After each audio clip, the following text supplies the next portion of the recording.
Good morning, friends. In today's class, we'll discuss about the voltage control using the transformer. Okay. So, in today's class, we will discuss how the voltage control that can be done by making use of the different types of the transformer. There are three important methods. One by one, we will discuss in detail. Firstly, we will discuss about by making use of the tap changing transformer, how this voltage control is going to be done. Yes, what is meant by the tap changing transformer? So usually the tap changing transformers are having the different tapping positions. Using the different tapping positions, we can control the number of turns which present in the transformer. So if the number of turns get changes, then obviously the amount of or the level of voltage which definitely going to be changed. So this is one simple type of procedure by using which how the voltage that can be controlled by making use of the transformer. So there are two important types of the tap changing transformers we have. Okay, on load tap changer and as well as off load tap changer. Okay, so now let me show first what is this off load tap changer and what the drawbacks that we have in the case of off load tap changer, and what the drawbacks that we have in the case of off load tap changer that we can overcome by making use of the on load tap changer. So first, this is the diagram or this is the circuit which explains us the off load tap changer. So here I'm connecting the different tapping positions on the high voltage side. As we already know, the transformer having the two important circuits. One is the lower voltage circuit and as well as the higher voltage circuit. Okay, depending upon the number of turns on the transformer, which winding circuit that will act as a low voltage or high voltage that will be get depends. Usually, higher will be the number of turns, higher will be the level of voltage. So, which side of the transformer that we have the higher number of turns, that side which will be having the higher level of the voltage. So when primary is having the higher level of voltage, then it will act as a step down transformer. And whenever the secondary circuit is having the higher number of turns, then it will act as a step up transformer. So these concepts already we discussed, already we know that. Now, usually this offload tap changer, that is we are going to be have the different tapping positions on the high voltage circuit only because of some advantages. So here, let me tell you what are the advantages that we have by making by connecting the different tapping positions on the high voltage side. Since whenever the higher voltages we will have, there will be lesser will be the current. As we already know, the transformer which is a constant power device. So the level of voltage is changing means to maintain the power constant. Obviously, the current which is going to be decreases. That is a well-known fact.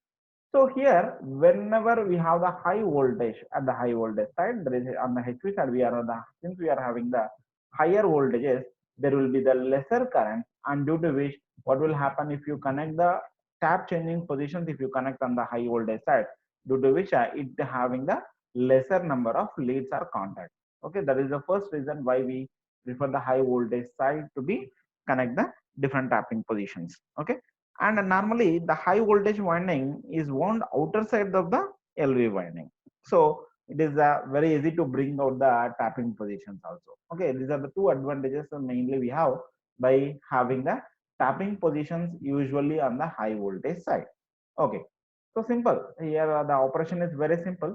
So whenever we don't have any tapping position, what will happen? The total number of turns that will be acted so, and the correspondingly the voltage which is going to be either step up or step down that will be get depends upon the number of turns. Now by having the different tapping positions on this side, what is going to be happen now? On which tapping position we are going to be connect, the number of turns that was uh, uh, physically acting on is going to be depends. Now whenever we are connecting the tapping position to this particular point, first let us consider this particular one. Now initially we have the tapping position of the first one, so due to which all the number of turns which is going to be act. Okay, now if you change the tapping position to the next, what will happen? Only this number of turns which is going to be act. So similarly, if you connect here, only this number of turns it will be act. And if you connect to this particular tap position, and the total number of turns is going to be act. So in this way, the number of turns which going to be depend the number of turns which was present on the high voltage side, which is going to be depend upon the tapping positions which we are providing on the high voltage side, and the number of turns which obviously change the level of voltage, as we already know. Simple. Whenever we connect the tapping position to this, only from here to here, whatever the number of turns that were there, only due to this resulting number of turns, there will be an induced EMF. And whenever you are changing the tapping position to here, the total number of turns will be from here to here only. Whenever you are connecting to here, the total number of turns that will be get connected. So by connecting a simple tap changing, by connecting the various tapping positions, and by changing this tapping positions of uh, the different one, so obviously the number of turns which was acting on which is going to be different, and which resulting in the change in the level of voltage on the high voltage side, or even it can be done on the low voltage side also, as we just discussed about the advantage that we have by connecting the different tapping positions on the high voltage side. So but this this is the diagram which shows the tapping positions that can be changed during the offload conditions only. And using this simple process, we cannot change the tap position whenever the load is switched on. That is, it cannot be used cannot be used to change the tapping position when there is a load under the system. So there is one special uh, configuration, or there is some special connection procedure we have, using which even the tap position can be done during the on load condition.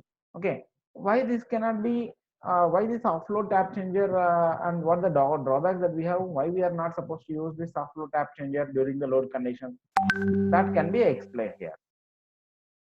Actually, this offload tap changer, in order to change the tapping position, this requires the disconnection of the transformer if the tapping has to be changed. This is what the major drawback that we have in the offload tap changer. So just to overcome that drawback, we are going for the onload tap changer, and this is what the main circuit diagram that explains us the onload tap changer. Okay. So now let me explain you how the tap changing can be done during the on load condition. So as we just discussed that the tappings that can be provided on the HV winding side, that is high voltage winding side only. This is the LV winding. Okay. Now these are the different tapping positions. First position, second tapping position, third tapping position, and this one is the fourth tapping position. Okay. Here the S1 and S2 are nothing but the selector switches.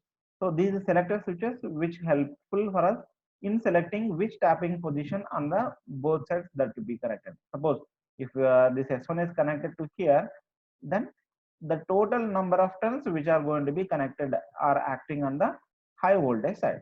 So whenever this S1 is connected to here and S2 dash is connected to here, then the second tapping position which is going to be acted. Okay, then only this number of turns that will be get acted on, and correspondingly the voltage which is going to be depend.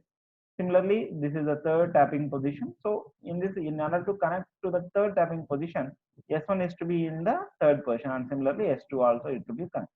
So the selector switch S1 and S2 which decides on which tapping position it is to be connected. And the TS1 and the TS2 are nothing but the transfer switches. So how these transfer switches which going to be help us, now I will explain you. So here, whatever the drawback that we have in the case of offload tap changer is the tap changing position that cannot be done during the load switch on. That is, during the load is going to be switch on condition. During such case, it is not possible to change the tapping position. Okay. So to overcome that drawback, we are here by making use of the onload tap changer. We can overcome that, right? So here, just now I told you the S1 and S2 are nothing but the selector switches, and the TS1 and TS2 which helpful in transferring the position of from one tapping position to the other one. Okay, initially this process, how this tap changing position during the onload condition, I will explain using this using some simple steps, and these are the steps which explains us the procedure of tap changing during the onload condition. So from the above diagram, first let me consider it is I'm considering that let the tap position which is shown as shown in the above figure, that is the first load condition, sorry, first tap condition. Now let me consider S1 and S2 which is connected to the first tap position. Okay, so during this, in this position, the load current is equally divided into the two half of the reactor, and resulting there is no resultant flux. So initially I am considering S1 and S2 which are connected to the first tapping position, and due to which what will happen, half of the load current which will flow through this reactor, and the remaining half current which will be flow through this reactor. And when the current equally divides, there is no resultant flux. Why? Because there is no circulating current here, and which causes there is no resultant flux which is going to be produced. Okay.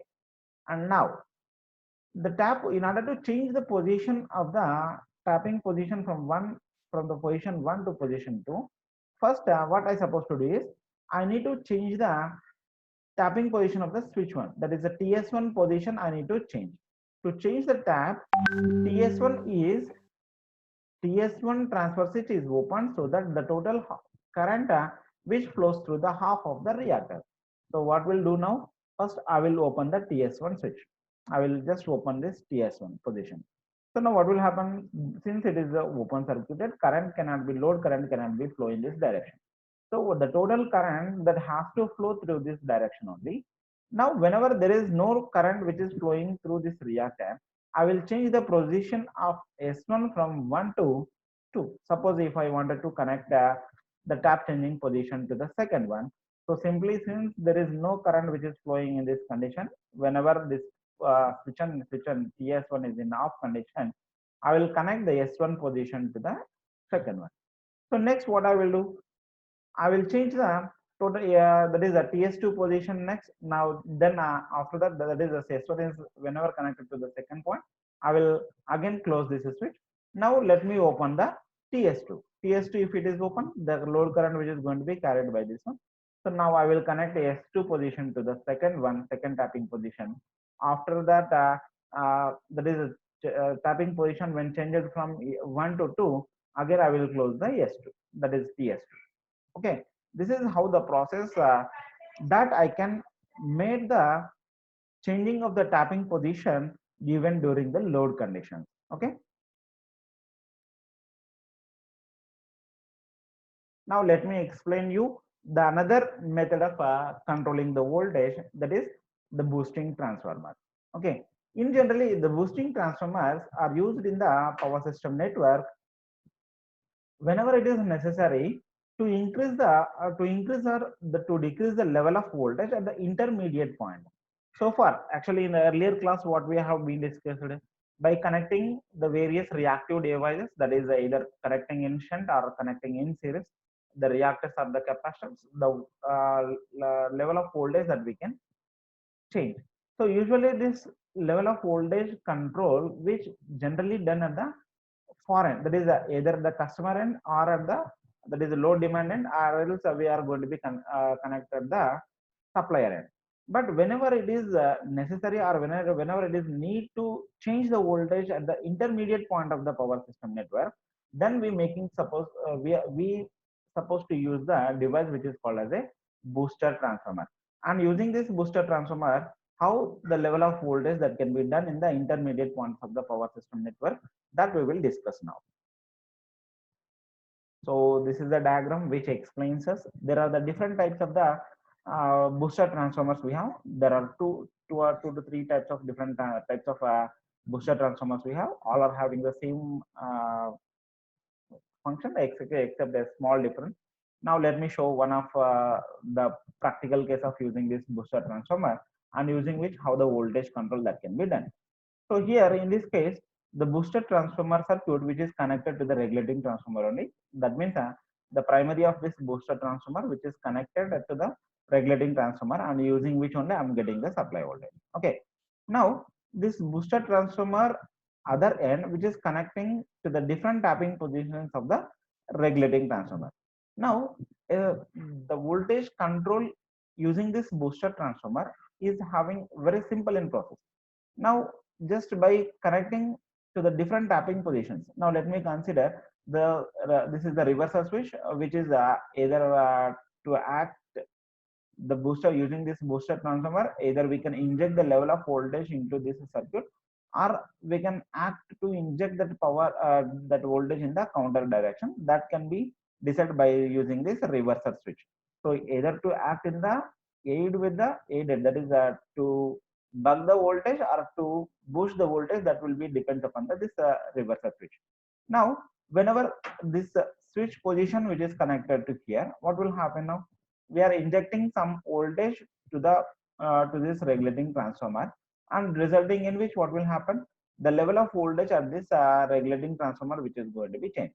So by this way, by using this simple booster transformer and by connecting to the different tapping positions, we can make use of change the level of voltage at the intermediate points of the power system network. Okay. And the next type of transformer is phase shifting transformer. The phase shifting transformers is supposed to use in the power system network to change the or to control the level of voltage. Usually these phase shifting transformers are used when there is no need to control the active power and there is need to change the there is need to change the voltage. So when there is need to control the active power flow in line, we supposed to use the phase shifting transformer. And now let us discuss what the relation between active power and the voltage, and similarly what the relation between reactive power and as well as the voltage. So it is a well-known fact that the active power P12, that is the power handling capacity or power which is decided by the sending end voltage and the receiving end voltage, and similarly the reactance and the power angle between the sending end as well as the receiving end. So whenever we change the level of voltage, it is not only going to be affect the voltage and also resulting in the active power which is going to be changed. Now it is this changing in level of voltage not only going to be affect the active power, also it is going to be affect the reactive power. See, whenever we change the either sending end voltage or receiving end voltage, if we change, then it directly affect the reactive power also. Now I wanted not to affect any reactive power, and the process during this process I just supposed to change only the active power. So I'm not supposed to use any voltage control. Why? Because this change in the voltage level which not only going to be affect the active power, also it is going to be affect the reactive power. Okay, so using this phase shifting transformer, I'm just changing the phase of the given one, and due to that I'm going to change the active power only. So this is the simple configuration, or this is the simple circuit which explains the single phase type of phase shifting transformer, only in the single phase that I'm supposed to do. Here, these are the three phases using which I'm going to get the power, and VI YB is nothing but the level of voltage of these two phases Y and B. I'm connecting this phase shifting transformer. By connecting this simple phase shifting transformer, I'm injecting the voltage into this, and thereby what will happen? The value of voltage which decides what the value of phase angle it is to be. So by changing this phase angle, obviously I can control the value of power. So this is how the process, how that I can change the level of voltage by making use of the phase shifting transformer. Thank you. In the next class, we will continue with the next topic.